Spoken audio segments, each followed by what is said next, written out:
people are victimized, right? That's why you don't have like court cases about the Salvation Army versus the maintenance manager, the Salvation Army versus the matron. You know, you don't have kind of that, which you'd have in Canada, right? Through the Labor Relations Board or something, right? Because people are victimized here and you don't feel like you can speak out. I felt many times I have to speak out. So this is the result of that. Is that you have to speak out because you can't let people suffer, you know, because of, you know, inefficiencies, in quotes, of a system that doesn't work. To the country how it works. But I guess every hospital has its day in the sun, or whatever the expression is, and things have changed. Things have worked because we've tried to make it work. We've pushed and pushed and pushed. So we've tried to make it work within a system that doesn't work. And that's what the reputation of Howard has been about. People, volunteers, sort of donations, people giving, you know, and even in spite of the backdrop. But, you know, there's always an end to everything, perhaps, and it looks like this is it, according to the letter I received yesterday. So. Do people in the community know that you'll be leaving? Oh, everybody knows, right? It's like that you're leaving Howard. Well, no, the word was out because we came back yesterday, but I mean, we didn't tell anybody, but people were expecting news, right? And they didn't hear good news.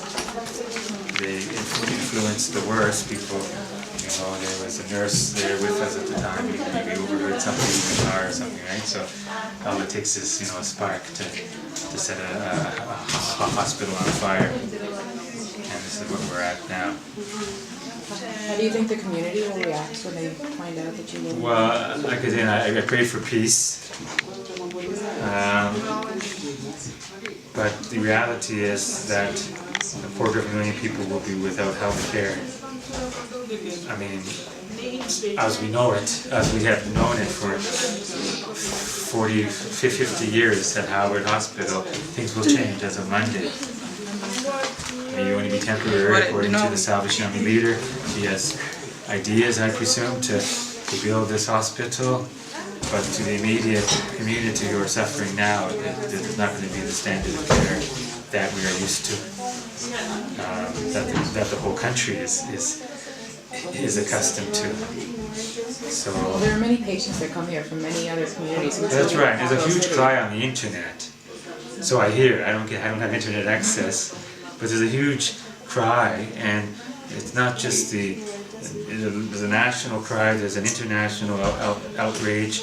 There's the Salvation Army members themselves that are against this decision. And it's hard to play, you know, numbers and say what percent do polls, but you can only imagine that 90% or more of the population is against this decision. People have spoken. The government of Zimbabwe has tried to intervene, but because this is a church matter, they ultimately cannot, you know, I mean, there are other issues maybe they can address, but ultimately they can't overturn the church decision, according to the So the law. church has higher powers over the government? Well, that's subject to interpretation, I presume. I can't comment. Okay. Subject to interpretation, because there are security issues, there's health care issues here that haven't been addressed. The people who will die, at least in theory, if you don't get access to care, and in principle, I think people will agree that people are going to die because they can't afford the transport of the next line down the road. Were you one of the few surgeons in this area? I'm one of two surgeons in the country, and in the province of 1 million people, and I'm the only obstetrician gynecologist in the province of 1 million people. So it's the hospital is more than simply one person. But the hospital has been built around a team of dedicated nurses and paramedical people, pharmacy, lab, who work together because they've seen a common cause. We've stuck together. It's been a team effort. But when you strike, you know, the leader, then the Bible says, "You strike the shepherd, the sheep will scatter." and I cannot determine what the workers and other people will do, and whether they'll look elsewhere. There's greener pastures. There's always greener pastures. And always have been, but they've stuck here because they want to work here and help the community. And now the community is left without the support to run a hospital. Really, it's a chaos. Really, that's the expression maybe I would use. People say, "Well, you're exaggerating. You're exaggerating." Well, all I can do is go out on and ask others if I'm exaggerating. What is this hospital built on? It's built on, dedicated staff, volunteers, and donations, and a community that supports all of that and is willing and glad to receive all of that. Politically, we're apolitical, and that's what made Howard Hospital strong over the last decade through all of the other social economic challenges in the country.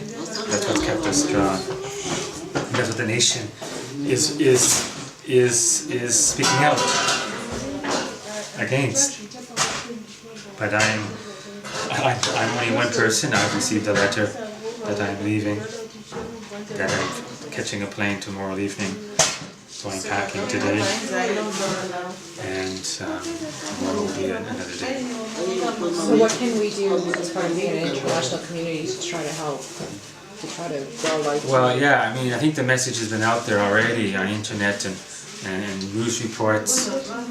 I think, unfortunately, the Salvation Army outside doesn't understand or doesn't even know what is happening, because they only accept official reports, and the official reports come from where? They come from the leader of the Salvation Army.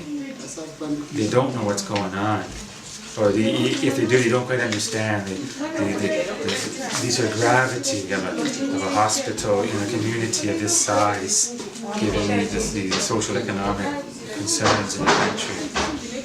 And if they do know, they're very reluctant to maybe intervene, because traditional structures show that you have to listen to the leader, and the leader says that Salvation Army military structures. You can appeal, you can speak out, but ultimately the leader makes the final decision. So if we have we could send our emails or letters to an address with them. We're okay to do that, to just talk about. Yeah, I prefer not you to copy verbatim, like I say, to use just talk about the impact, certainly for our team that has been here last year as well as have been here for a short period of time this time. People have talked that, as I have suggested, there's hundreds of people who have written letters, very concerned letters, but it hasn't had an impact because of it hasn't reached the highest level. Or they read it and they said, well, we're going to defer to the leader in Zimbabwe. What does she think? Not the hundreds of letters and the organizations and donors and other people who might feel strongly. They're going to defer. The last question is, of course, you know that people here are going to be greatly affected by your news and your departure. Did you want to say anything to them? Certainly it's going to be...